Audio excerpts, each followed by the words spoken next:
Hi, I'm Ben from Modern Graham, and today I want to bring you an analysis of the Interpublic Group of Companies, ticker IPG. So let's take a look here. We have a balance sheet that has current assets and liabilities that you can look at here, long-term debt, and total assets, intangible assets, and total liabilities, and then the shares outstanding. These are the figures that I find most important about a balance sheet, and so that is why they are the ones included. Then, looking at earnings, I like to look at, 20 years of earnings, 25, 30? 30 years of earnings, yeah. And then I do a normalized earnings per share. So this figure here takes into account the last 5 years of earnings. It looks at these 5 here, and then it puts the most weight on the most recent and the least weight on the oldest. So then I use the normalized earnings in all of my calculations, and you can see that the current normalized earnings, EPS MG, is 189.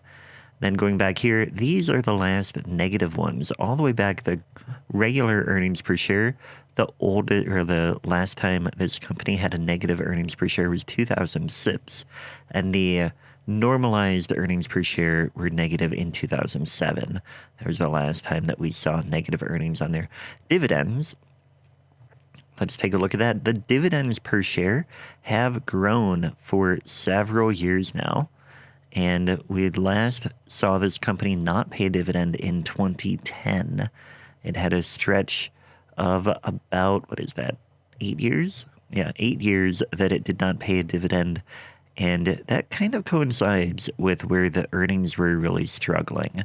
So that made sense. And it would not pay a dividend during that time.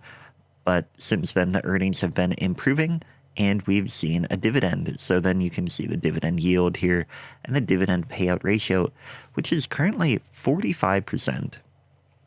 We get that by taking the dividends per share divided by the earnings per share to get the dividend payout ratio. So 1.8 or 1.08 out of the 239 in earnings in 2021 were paid out in dividends. So that gives you the 45%. And it kind of shows that it is pretty stable. And they have the capacity to, they're keeping some of the earnings to keep working on growth, and they're paying out a good chunk of the earnings as dividends. So that is good to see. Then up here, we can see just kind of the growth here. The earnings per share have gone up, and then they had that dip in the 2000s, and going forward, they have re-achieved that growth, except for in 2019 when it dipped, or 2020 is when it dipped, and then it recovered, and then dividends per share have been growing pretty well too. So there was that one bit of that one stretch, but now it seems that the company is in good shape with that. Stage one of my evaluation is to figure out if the company is suitable for the defensive or enterprising investor. And for the defensive investor, the company must pass 6 of the following tests. The first one is the market cap, and this one, the market cap is 10 billion, which is more than the requirement of 2 billion for the defensive investor, so it passes that test. Current ratio, we get that by taking the current assets divided by the current liabilities, and that comes out to 1.04. That is not strong enough to surpass the dividend investor's requirement of a 2 for current ratio, so it fails that test. Earnings stability, it has been positive for over 10 years, so it passes that test. Dividends, it has paid for over 10 years, so it passes that test. Earnings growth, it has grown by more than a third in the last 10 years, so it passes that test. And moderate price to earnings ratio, this is not quite right here. This should be okay, that is fixed. This one has a score of SIPs, and so then it is a pass for the suitable for the defensive investor. For the enterprising investor, we have this one. It has a current ratio, again, of 1.04, which is not high enough to meet the enterprising investor's requirement, so it fails that test. Net debt to net current assets, we take that, or we calculate that by taking the total debt. We take D57, which is the current assets minus the current liabilities. And we get that as 298 million. That is the net current assets. We take debt divided by that, and we get 9.75, which is not less than 1.1, so it fails that test. Earnings per share stability, it has been positive for over 5 years, and it currently pays a dividend, so it passes those two. And the growth is greater. It has had growth in the last 5 years, so it passes that test. It gets a 3 out of 5 for the enterprising investor, so it would not pass this on its own, but because it is suitable for the defensive investor, it would also be suitable for the enterprising investor, because it is harder to pass the test for the defensive than the enterprising. Stage 2 in my evaluation is a determination of intrinsic value. So for this, we take a look at the Modern Graham value formula, which is derived from Benjamin Graham's The Intelligent Investor. And that formula is value equals earnings per share, Modern Graham. Again, that is normalized earnings per share times 8.5 plus 2 times the growth rate. So we have to calculate earnings per share, Modern Graham, and the growth rate. Earnings per share Modern Graham, again, is a weighted average of the last 5 years, and that comes to 1.89. That's right here. And growth rate is, we look at the growth in the normalized earnings. We get a total growth of 33.3% growth over the last 5 years. Dividing that by 5, we get 6.66%.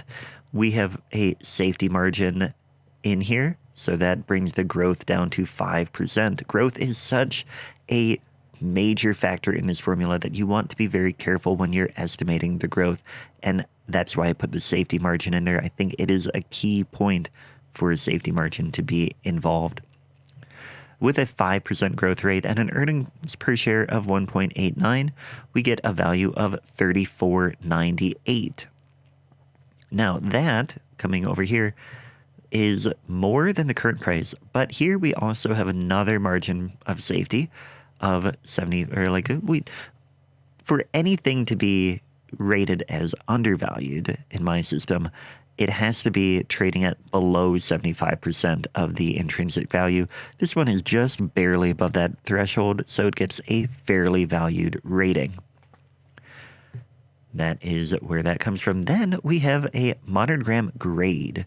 So for this one, we have many different factors that we look at here. Investor suitability, that is whether it is defensive or enterprising, gets 2 points for that because it is a defensive investor stock. Good price to value, it is fairly valued, so it gets a half a point there.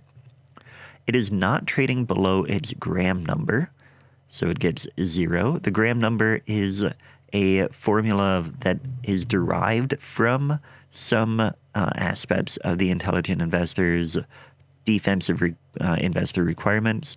It's been like a third party, somebody along the line came up with the Graham number, and a lot of people use it. It is a very valuable number. I don't have it on the screen now, but this one is not trading below that. Long-term dividend growth, it has not had more than, I think, 20 years of dividend growth, so it gets 0 there. Dividend yield above 2%, that is true, so it gets half a point. And it is currently trading below its industry average PEMG, so it gets half a point there. It is not trading below its net current asset value, which is negative in this case, so it gets 0 for a total score of 3.5. Then we come over here, and that score equals a B grade. Up here, we can see the current intrinsic value, right here, and the current price. So you can compare those visually right there to see how it goes.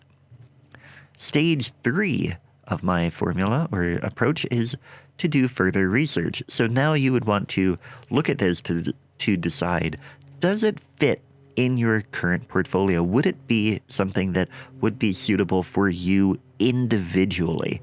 I can't answer that question. I can't tell you if you should buy this company or not. I can tell you that I believe that it is undervalued and it is worth looking. No, this one is fairly valued and it is worth looking at further. So here is a few things that you can consider. The net current asset value formula. This is another way of valuing a company. This would be a liquidation rate. Anything trading below net current asset value has a significant chance of having a good value, but it also would carry risk. This one, it does not trade below that, so that is not necessarily a factor to consider too much. The Graham number formula, again, this is a number that is derived by a formula that somebody put together at some point, and it looks at different parts of the defensive investor requirements, and it comes to 2105, and the current price is 2647. So it's not that much higher than the Graham number formula. That might be something to think about. And the PEMG formula, that is the price divided by the earnings per share modern Graham.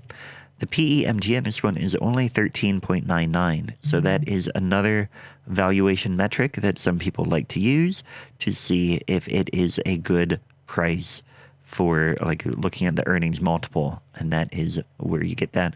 Other useful information, of course, the current ratio is 1.04, and the PBMG, or the price to book value, is 3.01. The dividend yield on this one is 4.21%, and it has had 10 years of consecutive dividend growth. Okay, now stage 4 is to look at the chart to see if it is a good time to buy the company. If it has passed your own stage 3 and you've decided that you do want to buy this, then it is time to incorporate a little bit of technical analysis or look at the chart to try to get the right time to buy. And here I have a chart. I use tradingview.com. There is an affiliate link down below if you want to check that out yourself. But what we do is I have gone in here and we have a support level here that goes back, and we're looking at the weekly view. This has been a major line of support for several years. It broke through that in 21 earlier this year, and then it rose way up quite a bit, and now it's come back down, and it is testing that support. If it comes back off of this level, then the next thing I would look at is this trend line here. You can see that going back to December of 21. So I guess, yeah, it broke through at the beginning of 21, not 22. But at the beginning of 22, it kind of started to establish a trend line on the way back down. And it came back up to that in August, and then it's come back down. If it were to go up and break through that, then it would really be an encouraging sign. If it comes back up and then it bounces back down from that trend line, I would anticipate it falling through the support level or really having trouble, where we might see a bit more pressure leading in the next few months to see what happens. But if it breaks through that, and I feel like it's a fairly valued company, this is definitely one to have on your watch list. So be sure to do that. Now, this company was one of my top 10 high dividend yield companies for the defensive investor. I went into detail on all 10 of those companies in one video. It should be on the screen now. Be sure to check that to see all of the other companies on the list, and I will catch you next time. Take care.